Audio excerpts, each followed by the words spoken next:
What's going on, everyone? Welcome back to another episode of Print, Shift, Repeat.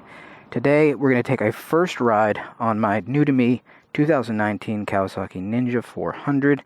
It is the ABS model, and I got this for $3,500 from the previous owner, who had put, I think, about 1,000 miles on it, and then there was one owner before that who put most of the mileage on the bike. There is 11,000 miles on this bike, so kind of high mileage for the year. This is a Ninja 400, like I said, so 400 cc's, kind of small displacement. I know it's very much a beginner motorcycle, and I'm not really a beginner, but I do plan on taking this to the track and having this be my little track ripping bike, and maybe I'll do some vlogs and stuff like this periodically. I would like to do some other riding of other bikes on this channel, but for now, this is what we got. So, previous owner put this Yoshimura slip-on on here, and we got CRG levers, some frame sliders, which are quite bulky, but other than that, it's pretty much completely stock. We got these Tech Spec tank grips, which are nice, and yeah, I say we take this thing for a little rip, see how it goes. All right, let's get a sound check on that Yoshi pipe here.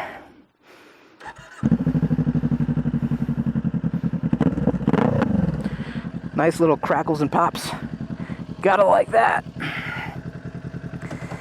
All right, good to go. Let's do it. So, whew, hot day today, and we're gonna get some air underneath my balls here. Woo, yeah. Oh man, I am geared up. These are like track gloves. They're the only gloves I have right now, so a little bit overkill, but it's never bad to be on the street with some good protection. So, the Kawasaki Ninja 400. So, when I started riding, I first got on my first bike ever was a 2005 Suzuki SV650S, and I love that bike so much. It was a great first bike.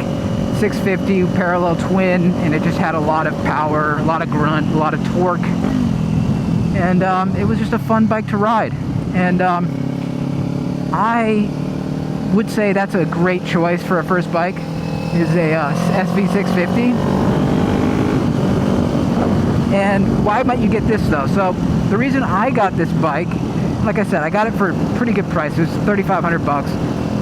I want to take this thing to the track. So after I got my first bike, the Suzuki SV650, I got a GSXR 750, and I took that to the track, and I just absolutely fell in love with riding at the track.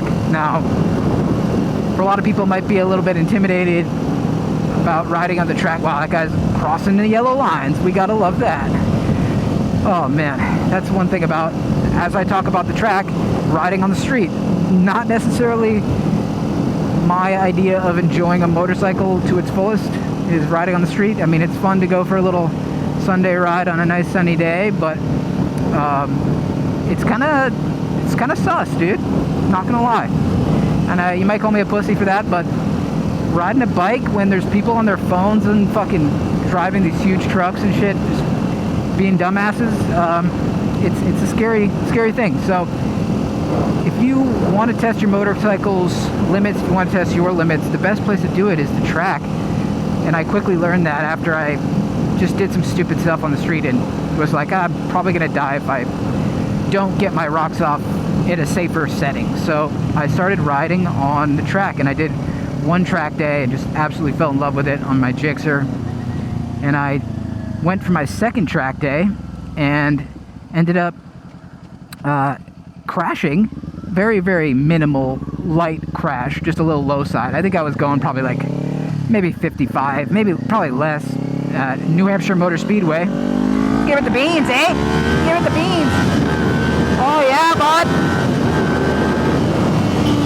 She gets up and goes. It's not bad. It's you know, this thing, I'm going to talk a little bit more about this bike, but first, so why I went to the track, I'll get back to that. So I crashed, and it was totally fine, just low-sided, but I still just wanted to just do track days, and so I got more into doing track days, stopped riding on the street.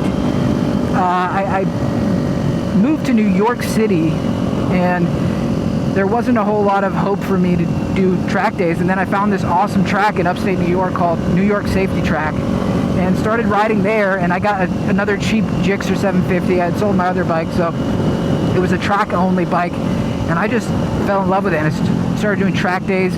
They would actually let you flag, so you would be like basically a track worker to work the corners. You know, I was working the corners, baby, with my ass out with the fucking yellow flag. Yeah, just making sure people are being safe, and you know, you're letting riders know what's happening. So what they would do at New York Safety Track is that they would let you get a free track day if you did a day of work as a corner worker. And so I just ate that right up, and I just kept doing that. And so that's how I was able to get a lot of track time in when I didn't have a whole lot of money to spend on track days. Track days as a hobby, not very cheap.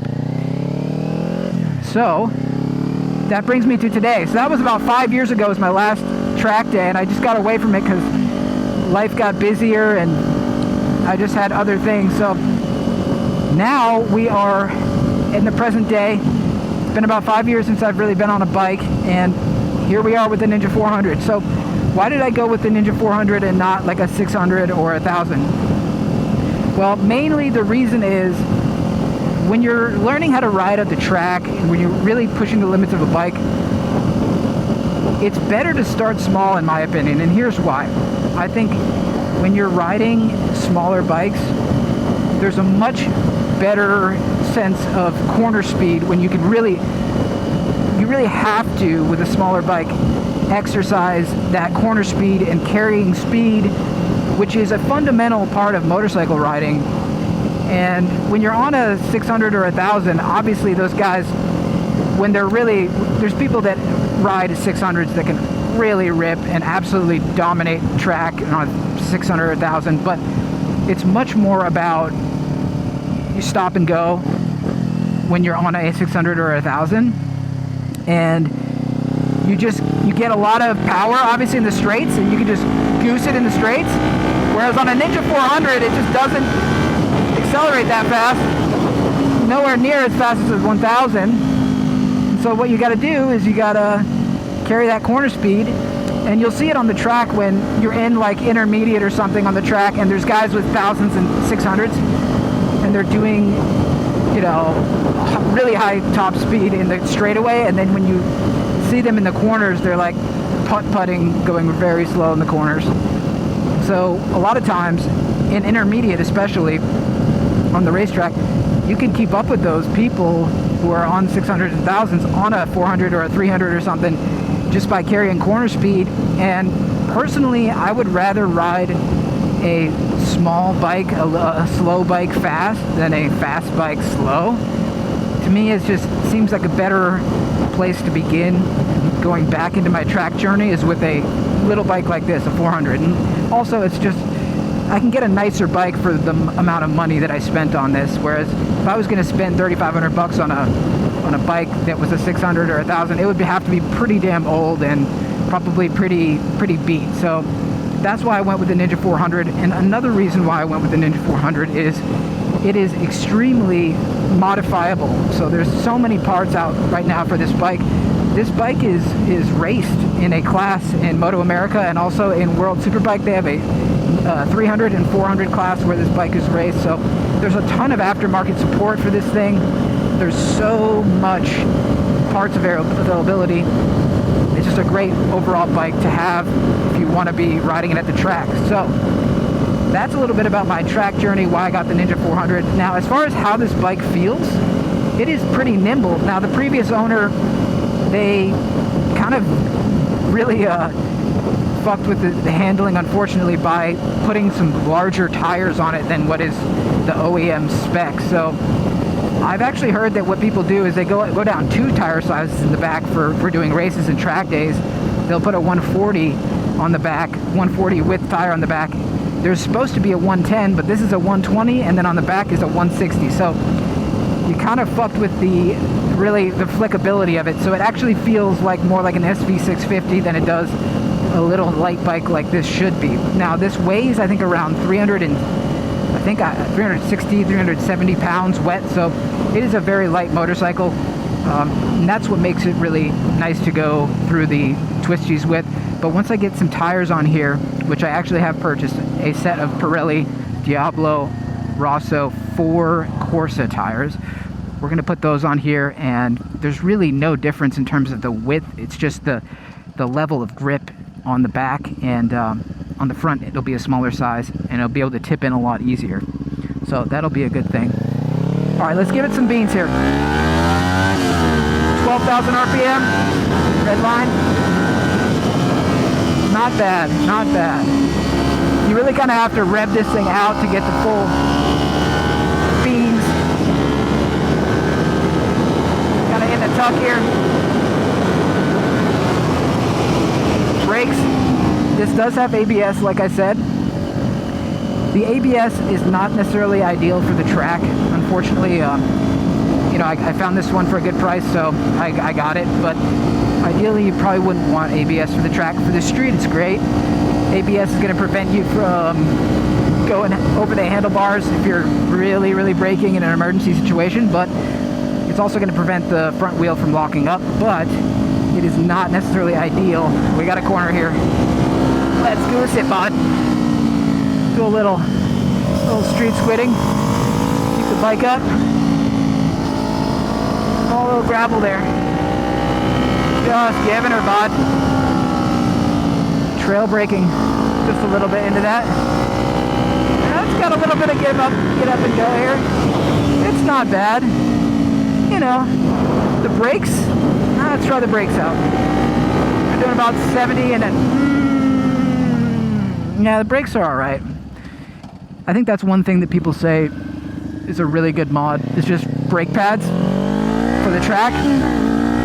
Really can improve the braking feel. Also, I think I'm going to switch to GP shift as we see an 18-wheeler cross over here. Be careful in the blind corner. I'm going to get some rear set risers and then switch to GP shift.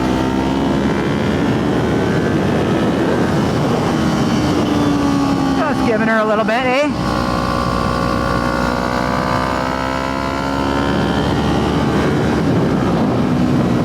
Yeah, so this thing is, you know, it's a little fun little bike. Oh, it looks like the road's closed up here. We'll have to take a right. Let's see what we got here. We just had some storms recently, and the road got really bad. Trees on it and stuff. Man, I'll tell you, this is not a slouch. Like, it actually kind of reminds me a little bit of my SV650, because it's much lighter than the SV650. I think the SV is like around, I want to say like 440 pounds or something, maybe more, and it's 650 cc's. I think it's about 70 horsepower-ish. This is less horsepower. I think it's around 48 horsepower, but it's much lighter, so it has a similar feel in terms of the grunt. From like around 7,000 RPM is really kind of where you start to feel the, but then the power comes on really at like a 9.5, and you can wind it out pretty good, get a good amount out of it, I'd say. And that Yoshi pipe is pretty loud. It's good. It's got a good sound to it. Like I said, I've ridden a 300 before, and it was definitely not this powerful. The 400 has a good feel to it. I feel like it's just enough for someone that's starting out, and you can kind of ring it out.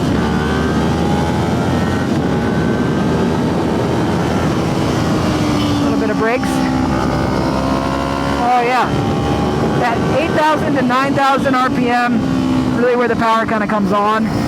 At least the horsepower, the torque can get a little bit lower down, but the horsepower comes on then. Brake on this corner. Got some cars. Oh yeah, bud. All for a rip, are you, bud? Oh, dick. Brake, brake, brake, brake, brake. Ooh. Testing the brakes, always a good idea. If you're on a bike and you want to get better at learning how to brake.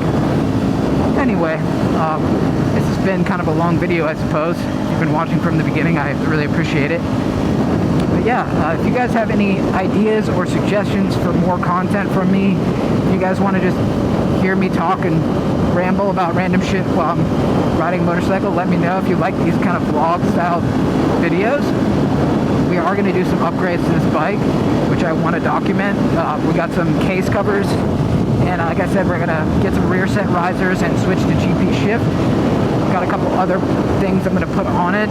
I would love to eventually put like track fairings on this thing. I think that would be a lot of fun. But then I wouldn't be able to ride it on the street, which would be kind of unfortunate. So then maybe I'll have to get another bike to ride on the street for these vlogs, if I'm going to do it. Moto vlogs.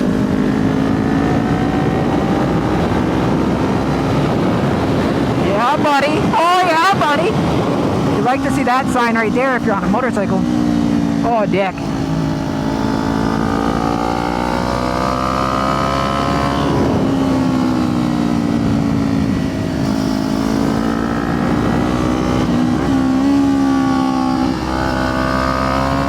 Just ring her out, bud. Yeah, bud. Woo. It's fun. It's a fun little bike, man.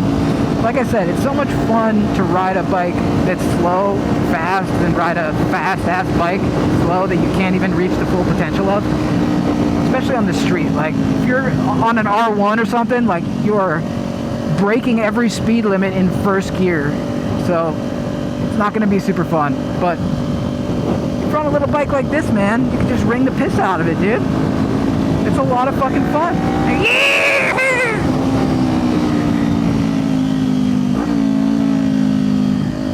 Can't lie, it is an enjoyable thing to ride a motorcycle, even on the street. But on the track, man, it is the best feeling. It's just so exhilarating. It's just you and the bike. Nothing else matters for that moment. For those few laps when you're on the track, I know it's very, very cliche, very Paul Walker of me, very fast and furious. But it is the truth that really everything slows down, time kind of stops. It's just ultimate focus and just the ultimate test of your own abilities and the motorcycle's abilities.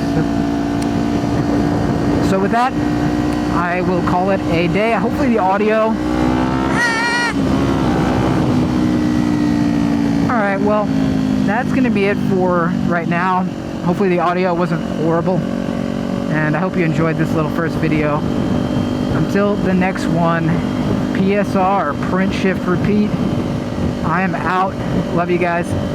See you next time. Bye.